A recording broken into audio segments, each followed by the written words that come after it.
Amém.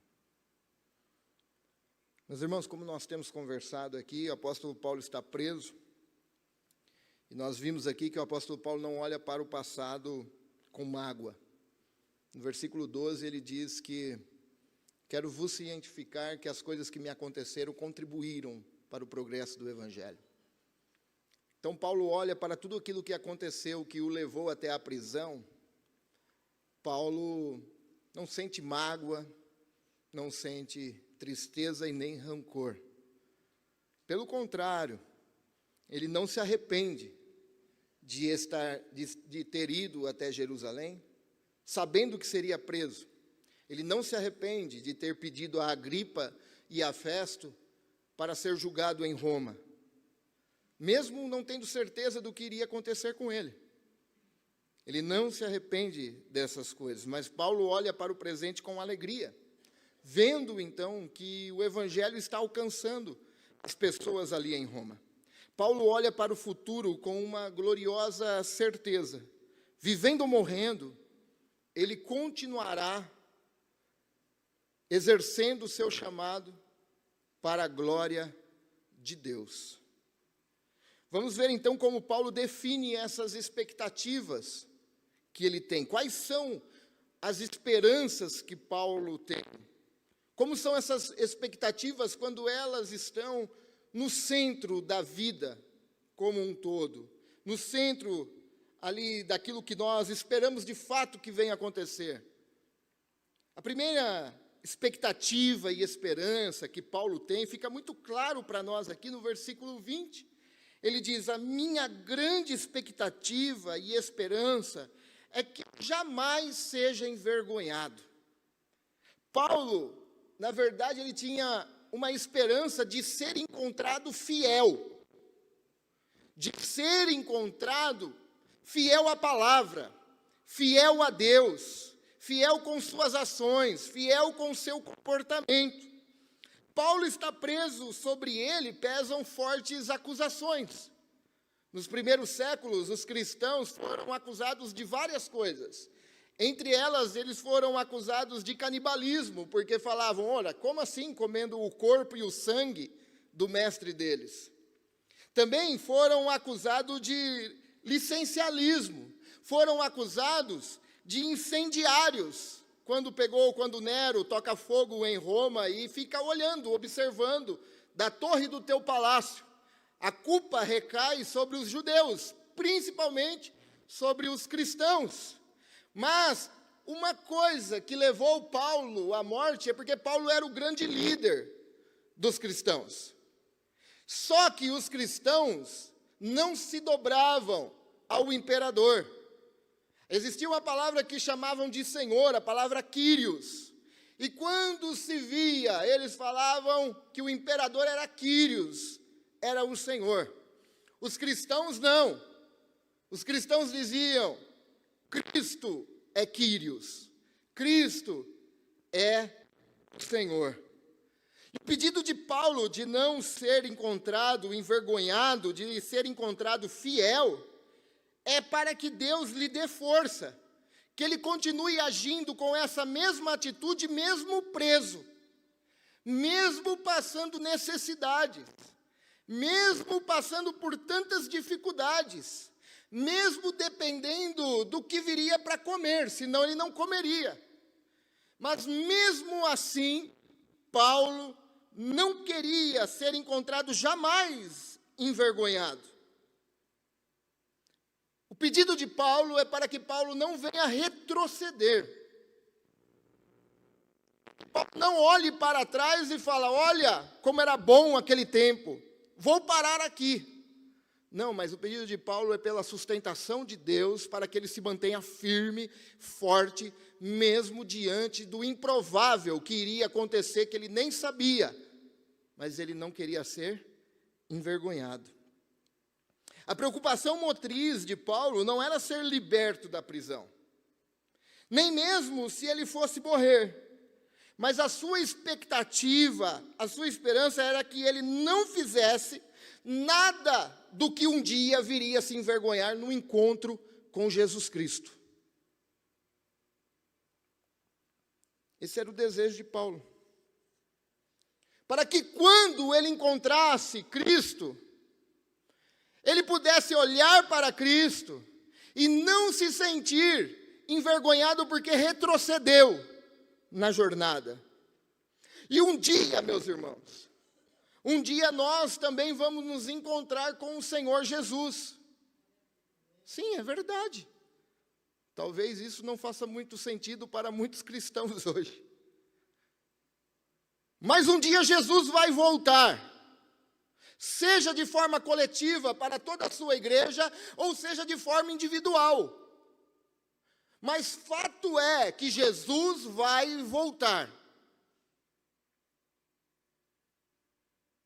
A pergunta que nos fica é se nossas ações, se nossas atitudes nos trará vergonha.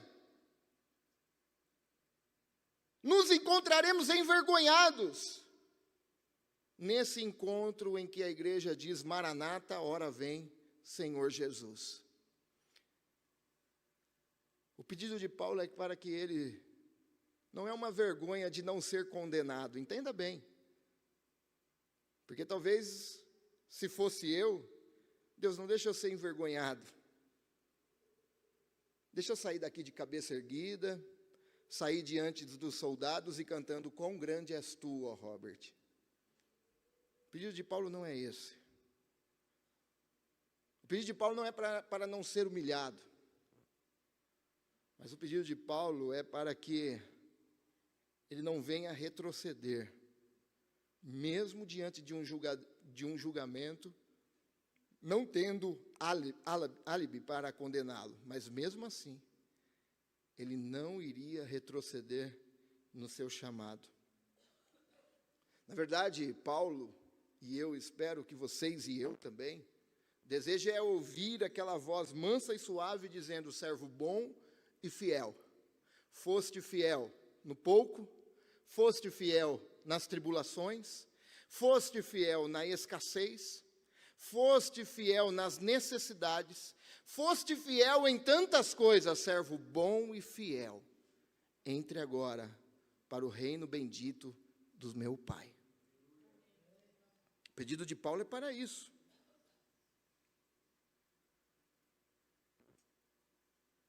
Talvez, nos momentos da vida nós pensamos retroceder, pensamos em parar. Paulo, quando diz aqui, como eu disse, ele não quer ser envergonhado.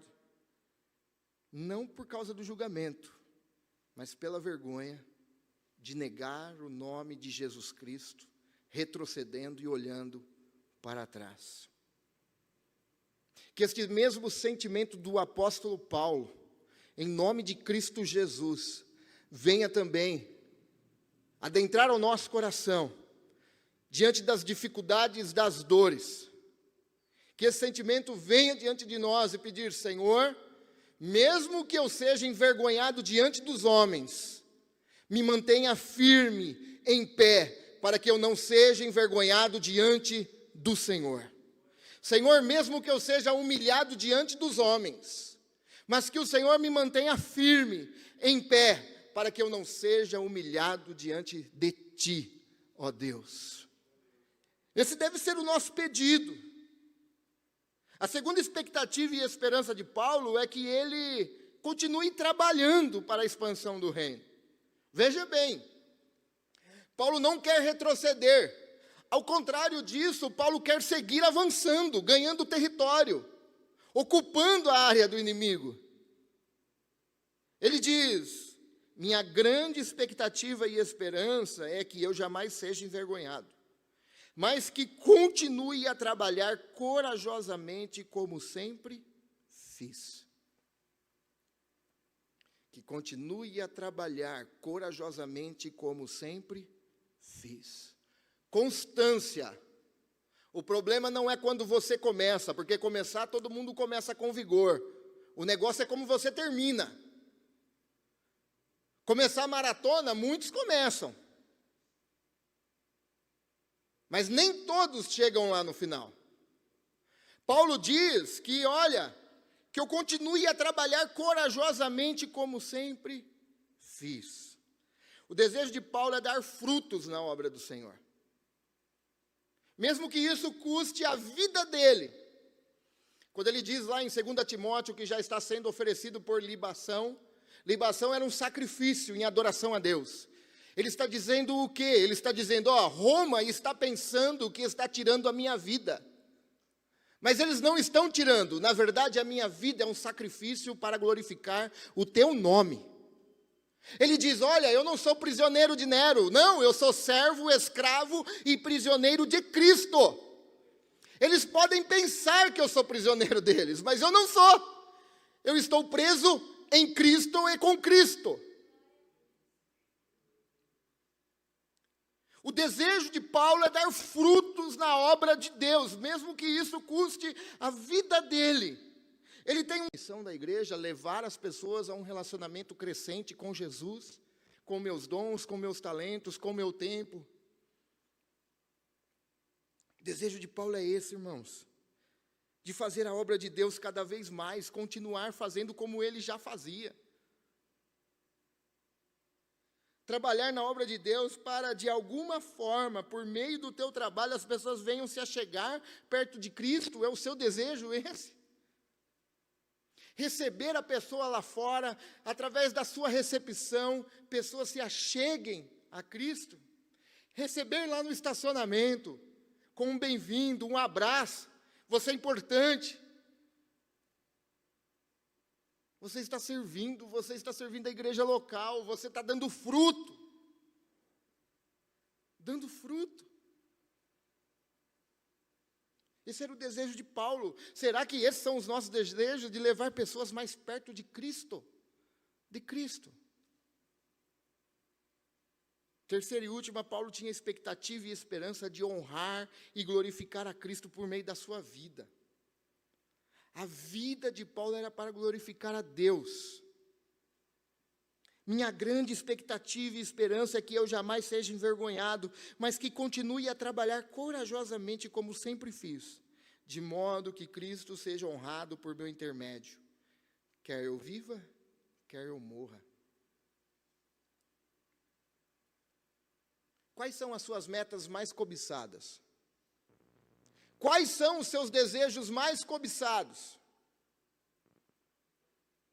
As metas mais cobiçadas de Paulo não era ser um homem famoso, não era ser um homem rico.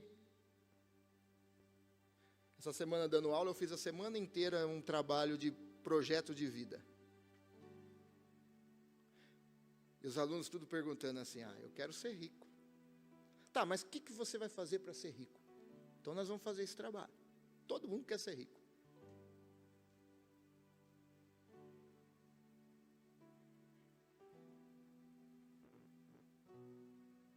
Os jovens querem ser famosos. Perguntei lá, alguém, além de querer ser MC e youtuber, quer ser outra coisa? Professor, não importa o que eu vou ser, eu quero ser rico, cara. Quero ser famoso. Paulo não queria ser rico. Paulo não queria ser famoso. Paulo não queria ser um pastor de sucesso com não sei quantos mil seguidores no Instagram, sabe? Paulo não queria ser admirado pela sua capacidade intelectual que ele tinha, mas ele disse, eu não venho com vocês com palavras persuasivas. Eu sei falar. Diante de Agripa e Festo, você percebe ali a fala de Paulo. No Areópago, Paulo está falando em Atenas, os maiores pensadores da época. Aos Coríntios ele fala, eu não venho a vocês com palavras persuasivas, eu até sei fazer isso, mas eu venho com demonstração de poder, o Evangelho de Jesus Cristo. Isso aqui é poder. A palavra de Deus é poder. Essa palavra um dia entrou no meu coração com 16 anos. Com 16 anos. Eu saí para ir numa balada. Entrei numa igreja e nunca mais saí dela.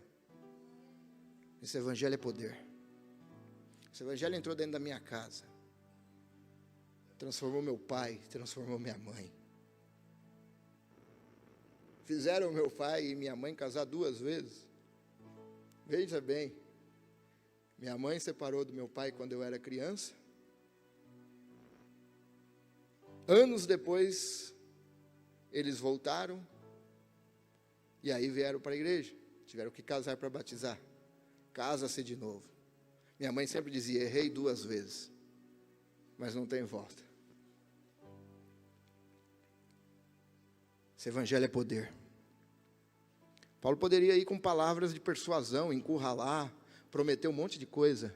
Não, eu fui com o evangelho de Jesus Cristo. Ele é poder. Então eu não preciso ser famoso, eu não preciso ser admirado, eu não preciso ser reconhecido. E não adianta achar que todo mundo vai gostar de você e de mim, não é isso daí. Se fizeram isso com própria expressão de amor de Deus, sendo Jesus Cristo, então nós não precisamos nada disso. É isso que Paulo está dizendo aqui. Paulo não queria ser nada disso. Ele não estava construindo, ele não estava fazendo um império de igreja para ele, sabe? Para voar de jatinho para lá e para cá. Não, Paulo não estava fazendo isso. Paulo não estava vendendo milagre para construir fazendas e fazendas no Mato Grosso. Não, Paulo não estava fazendo isso. Paulo não usava o evangelho para ser ovacionado, para vender palestra. Paulo não usava o evangelho para isso. O que Paulo queria é o mesmo desejo que nós todos, como os discípulos de Jesus, devemos ter: glorificar a Deus através da nossa vida. Da nossa vida. A vida de Paulo, como também a nossa, deve ser um teatro da glória de Deus. Quem tem que aparecer não somos nós. Nós somos um palco usado para que os seus holofotes se jogam sobre Jesus Cristo. Para que as pessoas olhem em nós e vejam a expressão do amor de Deus. Jesus. Jesus. A nossa vida é um teatro para mostrar a glória de Deus. Warren Wiersbe compara a vida do cristão como um telescópio. O telescópio, ele traz o que está distante para perto. O microscópio, ele amplia o que é pequeno. A vida do cristão é uma lente que torna o Cristo pequeno do incrédulo grande.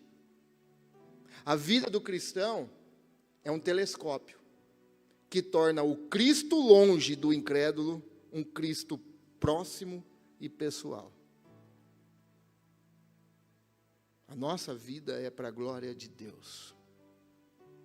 Em casa, no culto, nos encontros, nos relacionamentos, nas amizades, nos churrascos, na ceia de Natal, na Páscoa, em todos os lugares. A nossa vida é para a glória de Deus. Isso é glorificar a Deus através da vida. Sua vida é um telescópio, um microscópio. Traz Deus para perto, amplia essa visão de Deus para as pessoas. Há um como nisso. Como? Como Paulo conseguiu viver desta forma? Como eu e você, pecadores,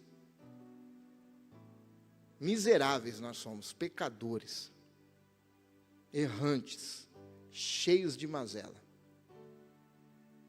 Se você está procurando um lugar de pessoas perfeitas, não é esse lugar aqui. Não é.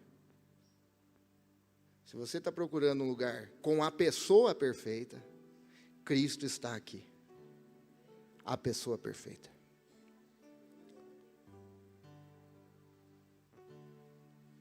Como que nós podemos viver assim? Cheio de fraqueza, cheio de mazela, cheio de problema, cheio de dificuldade.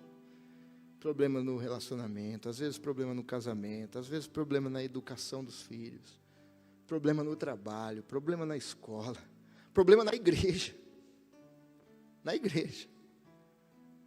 Como que a gente consegue viver assim? Paulo responde no versículo 21. Para mim, o viver é Cristo.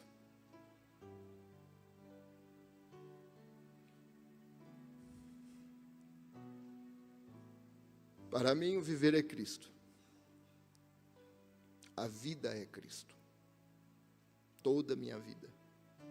Minha família, minhas amizades, meu trabalho, meu passeio, meu lazer, meu encontro com meus amigos, meu sentar na mesa do café, compartilhar com meus amigos. Tudo isso é Cristo. Minha vida é Cristo. O viver é Cristo. Para aqueles que não creem em Deus, a vida sobre a terra é tudo que existe. Não é Cristo. É tudo que a vida lhe oferece. E é natural, meus irmãos, é natural as pessoas pensarem assim. É natural. Porque eu pensava assim, você pensava assim. É natural as pessoas pensarem assim. Elas não nasceram de novo. Não houve um novo nascimento. É natural essas pessoas lutarem desesperadamente, investirem todas as suas forças, seus recursos pelos valores que o mundo oferece. Qual é o valor que o mundo oferece? É esse, a riqueza, poder, fama, mandar, pisar em alguém, menosprezar o outro. As pessoas correm atrás disso. E é normal que elas corram atrás disso. Essas pessoas estão atrás de encontrar o verdadeiro sentido da vida. Onde os filósofos buscaram e buscam até hoje, qual é o sentido da vida? Por que eu nasci? Por que eu existo? Qual é o propósito disso? Aonde eu coloco os meus desejos, meus sonhos, minhas expectativas? Eclesiastes capítulo 3. Deus colocou a eternidade no coração do homem. Há uma lacuna, um buraco no coração de todo ser humano, na alma do homem. E ele está tentando preencher isso. Ele vai colocando um monte de coisas, dinheiro, carreira, coisas legítimas, profissão, estudo, legítimas. O problema é que esse lugar é o lugar de Deus. É o lugar de Deus.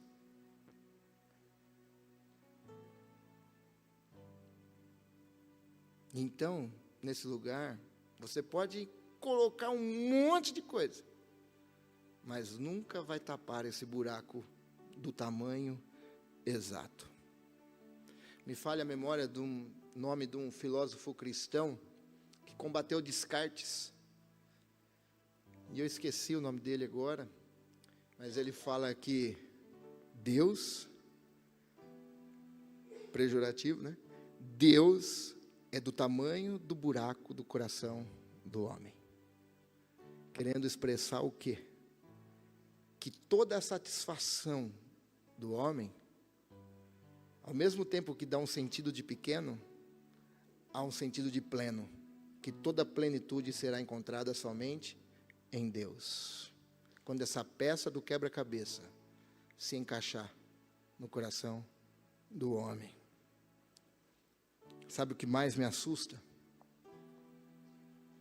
É ver crentes que se dizem ser discípulos de Jesus, seguidores de Cristo Jesus, agindo muitas vezes como incrédulos, buscando tapar esse buraco no coração com as mesmas coisas que os incrédulos buscam.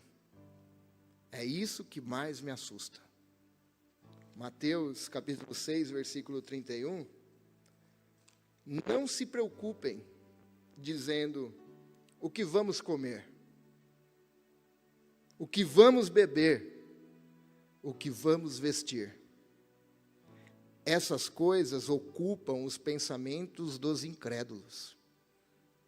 Mas seu Pai Celestial já sabe do que vocês precisam. Veja bem, as pessoas distorcem isso. Não está prometendo riqueza aqui para você não, tá?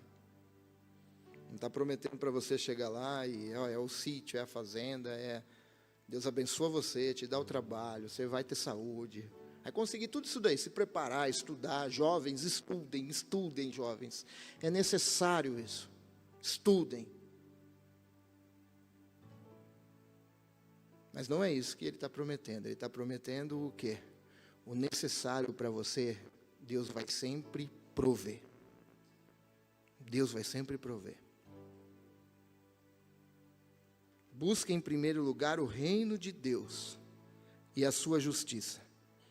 E essas coisas, as necessárias, serão dadas a vocês.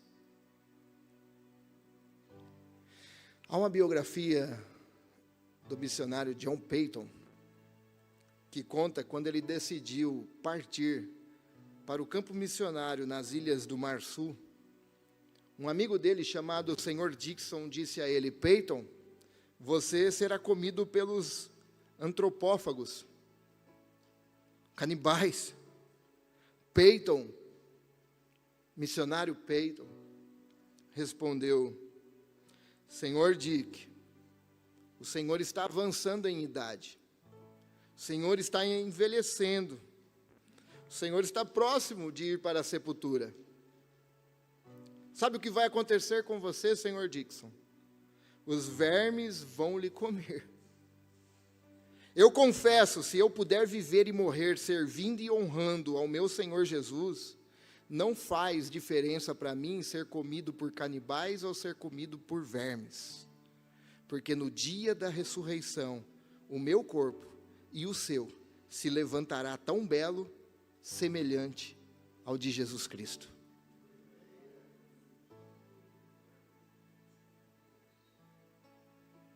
A nossa vida é para adorar a Deus.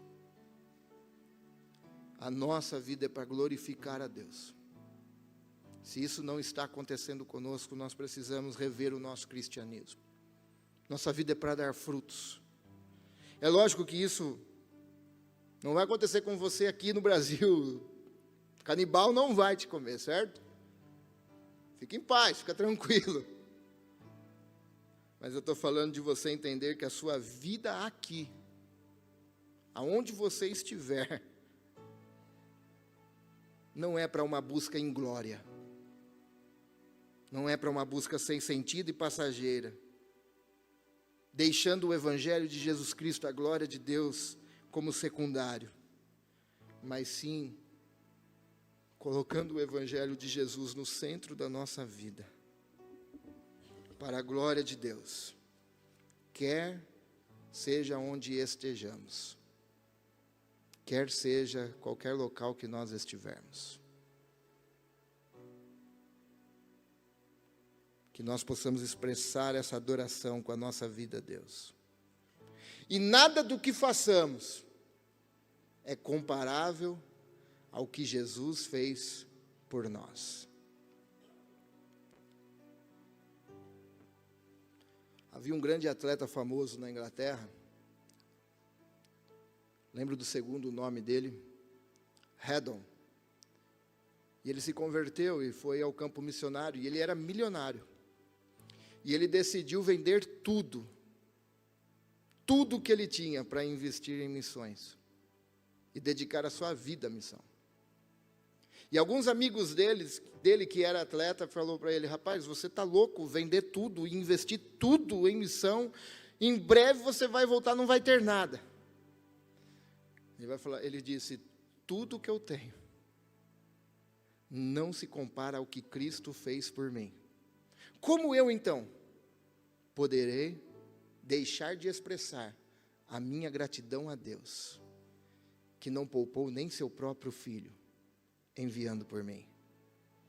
E ele partiu para o campo missionário. Nada do que façamos é comparável ao que Cristo fez por nós. Ele entregou a sua vida por nós. E assim como Paulo disse, assim como um morreu, todos nós morremos com ele. Sua vida glorifica a Deus? Que essa seja a nossa oração nessa noite. Que a nossa vida venha glorificar a Deus. Em todo lugar que nós estivermos, e tudo aquilo que nós nos tornamos e nos tornarmos, e tudo aquilo que vier da mão do Senhor, seja para a glória desse Deus Todo-Poderoso. Em nome de Jesus. Feche seus olhos. Pai, em nome de Jesus, eu quero te agradecer, Senhor. Te agradecer pela tua palavra. Tua palavra que vem em minha direção e fala comigo para que eu apare as arestas, para me parecer